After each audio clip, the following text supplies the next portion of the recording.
In the heart of Barcelona stands a structure that has tested the patience of generations and captured the imagination of the world.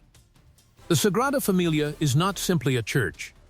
It is a project that has stretched across centuries, wars, political changes, and technological revolutions. After more than a century of construction, the basilica is finally approaching the moment many people once believed would never arrive.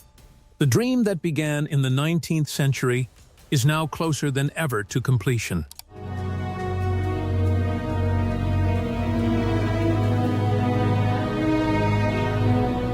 Construction on the Sagrada Familia began in 1882.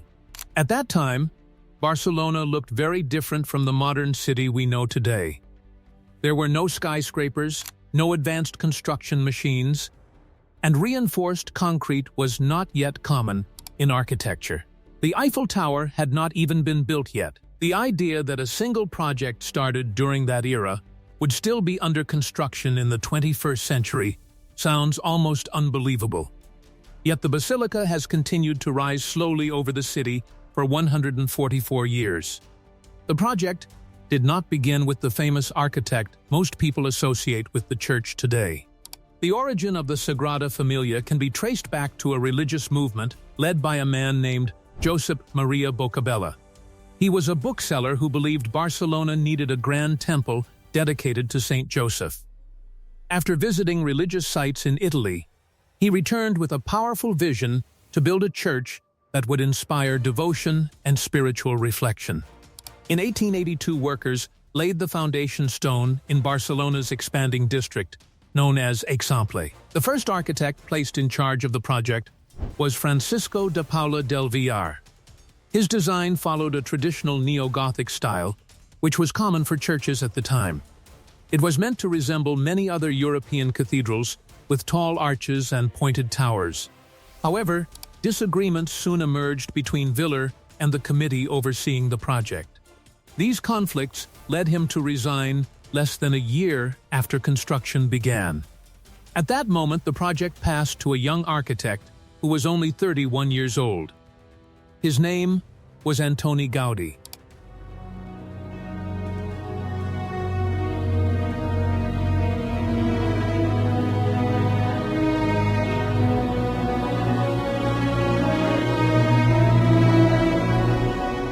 At that time, Gaudí was not yet the world-famous architect he would later become. But he had a bold imagination and a unique way of thinking about buildings. When he took control of the project in 1883, he made a decision that completely changed the future of the church. Instead of continuing with the original neo-Gothic design, he discarded the plans and started again with something entirely new. Gaudí envisioned a basilica unlike any other structure on Earth. His design included 18 towers rising high above the city. 12 of them would represent the apostles. 4 would represent the evangelists. 1 would represent the Virgin Mary. At the center would stand the tallest tower of all, symbolizing Jesus Christ. Inside the basilica, the columns resemble tall trees that rise and branch out near the ceiling. When visitors look upward, the structure feels almost like a forest made of stone. Light filters through colorful glass windows, just as sunlight passes through leaves in a real forest. Gaudí wanted people to feel a connection between nature, creation, and spirituality. The outside of the basilica was also designed to tell a story. Gaudí planned 3 grand facades, each representing a different stage in the life of Jesus Christ. The Nativity facade celebrates birth and life. The Passion facade shows suffering and sacrifice.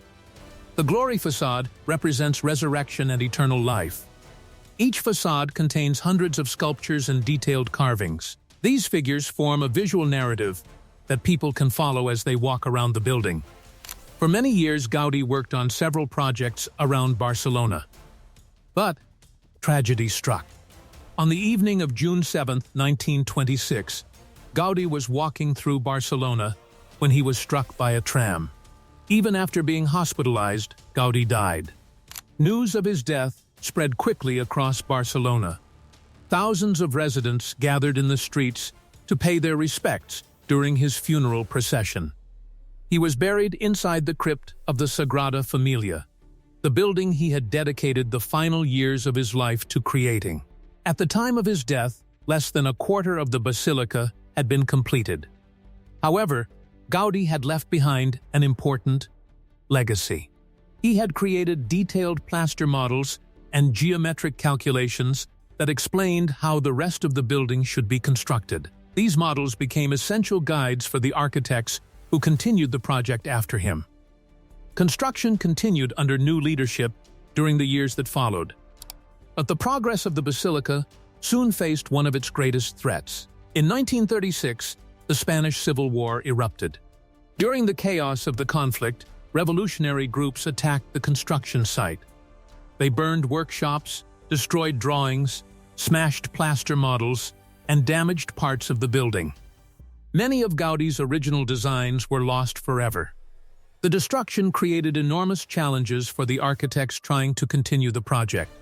Without the original models, they had to reconstruct many of the designs from photographs and fragments. After the war ended in 1939, architects spent years trying to piece together what remained of Gaudí's work. Workers collected thousands of broken pieces of plaster models. These fragments were carefully studied and reassembled like giant puzzles. Even with this effort, many details were still missing. The team had to interpret Gaudí's ideas as best as they could. One of the most complicated elements of the basilica is its interior structure. The building contains 36 main columns that support the roof and towers above. Unlike traditional cathedral columns, none of them are straight. Each column begins with a geometric shape at the base, such as a hexagon or octagon. As the column rises, the shape slowly changes and twists. Near the top, the column divides into several branches that spread outward. This branching system allows the structure to distribute weight more efficiently. Instead of placing the entire load on one pillar, the weight spreads across multiple supports. Some columns carry enormous pressure from the towers above. Designing these shapes in the early 20th century was extremely difficult. Gaudí relied on physical models and experiments to understand how the forces would move through the structure. When many of those models were destroyed during the Civil War, architects lost some of the precise information needed to continue the work. For decades, progress remained slow because the calculations were so complex. A major breakthrough finally arrived in the late 20th century. Engineers began using computer software originally designed for analyzing aircraft wings. This technology allowed them to study the complex curves and twisting surfaces Gaudí had imagined. By entering the available data into the software, engineers could calculate the missing geometric details. The computers confirmed that Gaudí's designs were structurally sound and could support the enormous weight of the basilica. But solving the mathematical puzzle was only half the challenge. The physical construction still required incredible precision. Many of the columns are built from hundreds or even thousands of stone blocks. Each block must fit perfectly with the others. If even a small error occurs at the base, the misalignment grows larger as the column rises. Traditional stone carving techniques would have made this process extremely slow and difficult. To solve the problem, engineers introduced advanced milling machines that could carve stone using computer-controlled tools. These machines can rotate and move in multiple directions while cutting the stone. Their precision is measured in fractions of a millimeter. This accuracy ensures that every block fits exactly where it should. With these machines, work that once required weeks of manual carving can now be completed in just a few hours. This technological leap has played a major role in accelerating construction. Modern technology has also helped architects recreate the shapes Gaudí originally envisioned. Digital modeling allows designers to visualize the entire building before placing a single stone. Even with these advancements, the project has faced additional challenges in recent years. In 2011, a fire broke out inside one section of the basilica, forcing the evacuation of visitors. Fortunately, the damage was limited and repairs were completed. Another major disruption occurred in 2020 when the global pandemic forced the construction site to shut down temporarily. The basilica relies heavily on visitor ticket sales to fund its work. When tourism stopped, funding dropped sharply. Once travel resumed, visitors returned in large numbers. Millions of people come each year to see the famous church rising above Barcelona's skyline. Their ticket purchases provide essential financial support for the ongoing construction. Tourism has helped transform the basilica into one of the most visited landmarks in Europe. However, it has also created tension with residents living nearby. Crowds, noise, and rising housing prices have become concerns for people in the surrounding neighborhood. Another controversial issue involves the design of the glory facade. Gaudí planned a large staircase leading from the main entrance down toward the city. But over the decades, residential buildings were constructed in the area where the staircase would stand.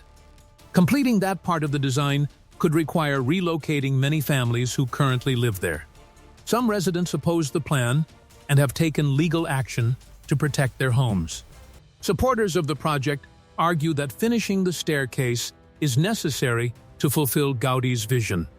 Critics believe the modern architects should adapt the design to avoid displacing residents. This debate reflects a larger question surrounding the Sagrada Familia. Some people wonder whether it is truly possible for modern architects to complete a building designed by someone who lived more than a century ago.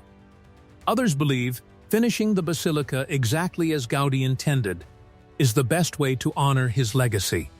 They argue that his detailed models and calculations provide enough guidance for future generations to follow. Despite these debates, construction has continued to move forward. Recent milestones suggest the long journey toward completion is entering its final chapter. On February 2026, workers placed the final arm of a large cross at the top of the central tower. With that installation, the height of the basilica reached approximately 172.5 meters. This makes the Sagrada Familia the tallest church in the world. Interestingly, Gaudí deliberately chose this height for a symbolic reason. Barcelona's highest natural hill, Montjuic, rises slightly higher than the basilica. Gaudí believed human creations should not surpass the work of nature or God. For that reason, he designed the tower to remain just a little shorter than the hill. The year 2026 carries additional significance because it marks 100 years since Gaudí's death. Special events and celebrations are planned in Barcelona to honor his life and achievements. Religious ceremonies, exhibitions, and cultural programs will bring attention to the basilica's remarkable story. Many people hope that the central tower will be officially completed during this anniversary year. However, finishing the tower does not mean the entire project will end immediately. Several additional stages of work still remain. By around 2033, the structural elements of the basilica are expected to be fully completed. This includes all 18 towers and the remaining major walls and roofs. After that point, craftsmen will continue working on decorative details such as sculptures and interior elements. These final touches may extend the project a few more years. Even after more than a century of construction, the Sagrada Familia still carries a sense of living history. When the cranes and scaffolding finally disappear, the basilica will stand as a monument not only to Gaudí's vision, but also to the dedication of thousands of craftsmen, engineers, and artists who continued his work. Visitors who climb the towers in the future will be able to look out across Barcelona from one of the highest viewpoints in the city. From that height, they will see the streets, neighborhoods, and coastline that have changed dramatically since the first stone was laid in 1882. The completion of the Sagrada Familia will mark the end of one of the longest construction projects in modern history. Few buildings have required such patience, creativity, and perseverance. Today, the towers of the Sagrada Familia continue rising toward the sky. Each new stone placed brings the project closer to the moment when Gaudí's vision will finally stand complete. After 144 years of effort, the world is watching to see the final form of a masterpiece that has inspired awe for more than a century. That brings us to the end of our exploration of the Sagrada Familia. If you enjoyed this video, be sure to like, subscribe, and turn on notifications so you don't miss more incredible stories like this.